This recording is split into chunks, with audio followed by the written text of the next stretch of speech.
नमस्कार दोस्तों। स्वागत है आपका mister all story Ritter channel पर। यहाँ आपको शानदार और दिलचस्प कंटेंट मिलेगा जिसे आप मिस नहीं करना चाहेंगे। अगर आपको हमारे वीडियो पसंद आते हैं तो कृपया लाइक, शेयर और सब्सक्राइब करना ना भूलें। तो चलिए शुरू करते हैं।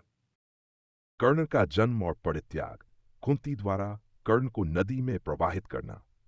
प्राचीन भारत के हस्तिनापुर राज्य में महाराज पांडु और उनकी दोनों रानियां कुंती और माद्री सुखपूर्वक निवास कर रहे थे, परंतु विधि का विधान कुछ और ही था। एक श्राप के कारण महाराज पांडु को संतान उत्पन्न करने का अधिकार नहीं था। इस कारण रानी कुंती को महर्षि दुर्वासा द्वारा प्राप्त एक दिव्य मंत्र का स्मरण हुआ, जिसके द्वारा वह किसी भी देवता का आह्वान कर सकती थीं और उनसे संतान प्राप्त कर सकती थीं। कुंती का हृदय उत्सुकता और जिज्ञासा से भर गया।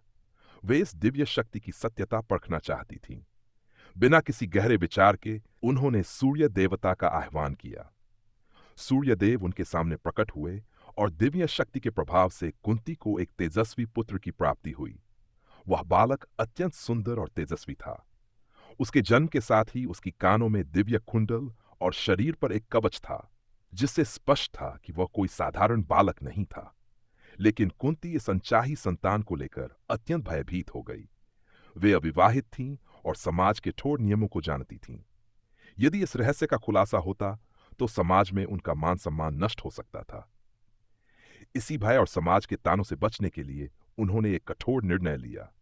रात्रि के अंधकार में जब संपूर्ण महल और नगर गहरी निद्रा में लीन था, कुंती ने अपने नवजात शिशु को एक सुंदर और सुरक्षित लकड़ी की पेटी में रखा।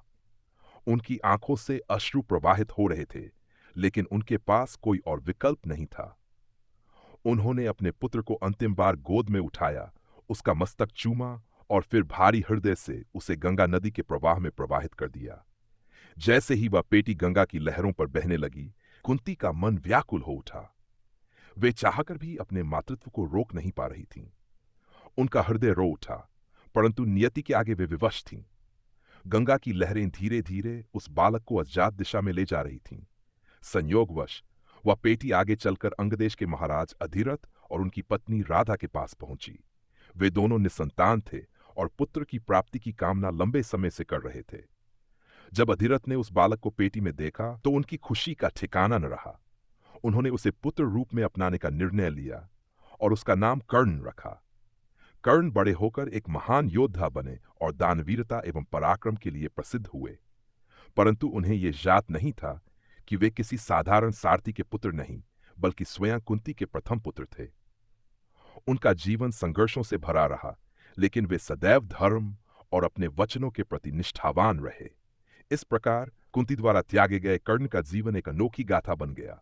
मातृत्व, प्रेम, त्याग, नियति और संघर्ष की अद्वितीय कहानी।